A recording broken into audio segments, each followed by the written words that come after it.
Thank you so much. First off, how cool is it that we all get to be here together? Yes! Zoom pitches are terrible. Anyway, I digress. So we're talking about hospital airflow management tonight. This is a real deal thing because hospitals are under state mandate to get airflow correct. They must maintain the proper air exchanges per hour and pressure differentials in order to mitigate hospital-acquired infections due to aerosol pathogen spread. This is something we're all acutely aware of. The problem is that where air exits the system, where air exits the HVAC system and enters the room, it's controlled by one of these things. It's called a manual volume damper. This is a piece of sheet metal that's adjusted with a screw. And, I mean, really? This is what we've got in our hospitals right now? There's no data, there's no real-time analytics, there's no ability to adjust without actually physically accessing the vent. So, is this a real deal? Yes, James, thank you for making us talk to a lot of people. This is a real problem. Most folks that we talked to in our customer discovery program basically said exactly this. Most of these places, most of the hospitals we think are really, really nice and clean have inadequate airflow. It's out of spec. That's not cool. All right, so why is that a problem? And this is it. In order to balance your airflow system, you need a test and balance contractor. This is a human that goes around and holds up this big hood at each one of those endpoints in the system. There's another person not pictured in here in the plenum space adjusting those dampers. Clearly this is inefficient, clearly this is not going to work. If you're going to balance your entire mid-sized hospital, you're looking at about a $75,000 bill to do test and balance. So, we have developed a smart damper. This senses and adjusts in real time to maintain the set point of air that is supposed to be coming through that vent, and that maintains your pressure differentials and your air exchanges and all the good things that we want to have in our hospitals.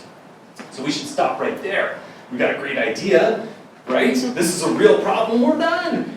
But it's got to make money, right? This has got to be feasible for hospitals, and this is where this comes in. Hospitals are constantly remodeling.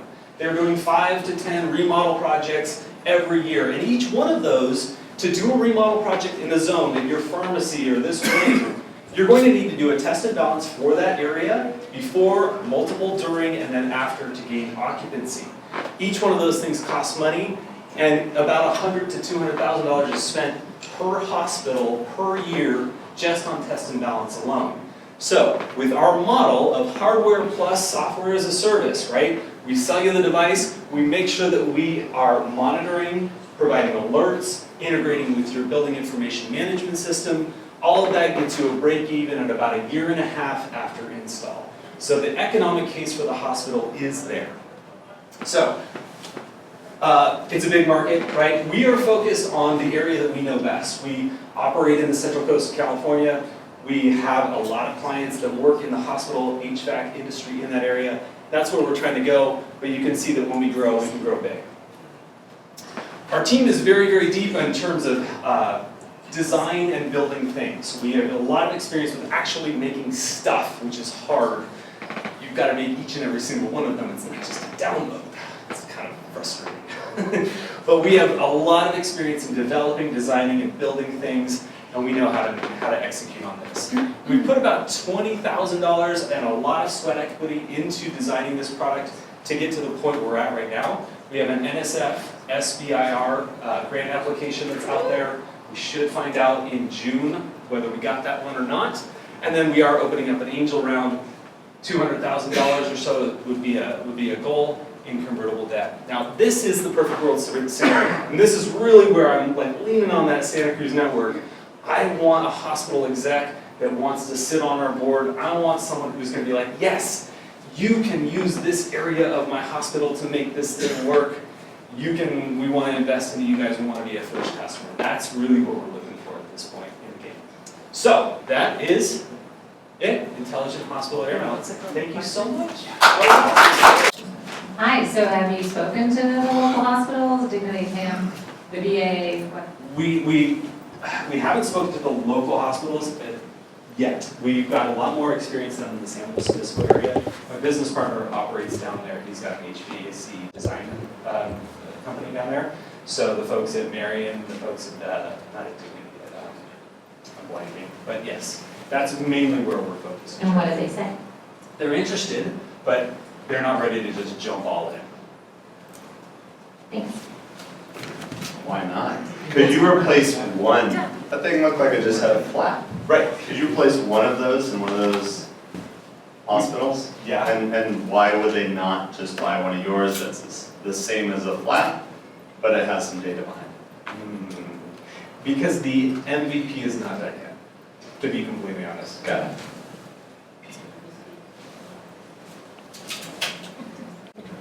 So following on to Marilyn's comment, what's it going to take for, what are the metrics that are necessary to win one of these deals?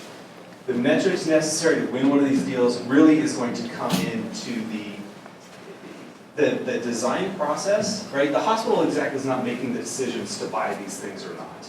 It's the design process, it's the HVAC designers, right? So obviously we can't, because we have a design firm, we can't just come in and say, hey, you should use the product that we just made. We need to work on But I'm selling that on another. Are we going to have healthier patients? I mean, what converts a hospital Cash. beyond just cash? No, I think that's really where it is. I wish that it was an altruistic business, right? And I think a lot of doctors are there, or were there, but at the end of the day, it's business. And so we have to make that economic case. Okay. How long to, what needs to be done for your MVP and how long? I think if we really had the time and energy and focus on it with cash behind us, we could be at an MVP in about 3 to 4 months. We're not far off. We've got a lot of good sensing data. We've got a lot of good analytics that are coming out of it, but it needs to coalesce. Is there a play here with the COVID stuff? Because I know with the negative air pressure differentials, I mean, is there a US government thing, VA hospitals? That's really where we're going to the NSF and trying to get them on board. If we can show that they're on board, then that's really going to open the doors. Thanks. Oh. All right, thank you so much, Devin.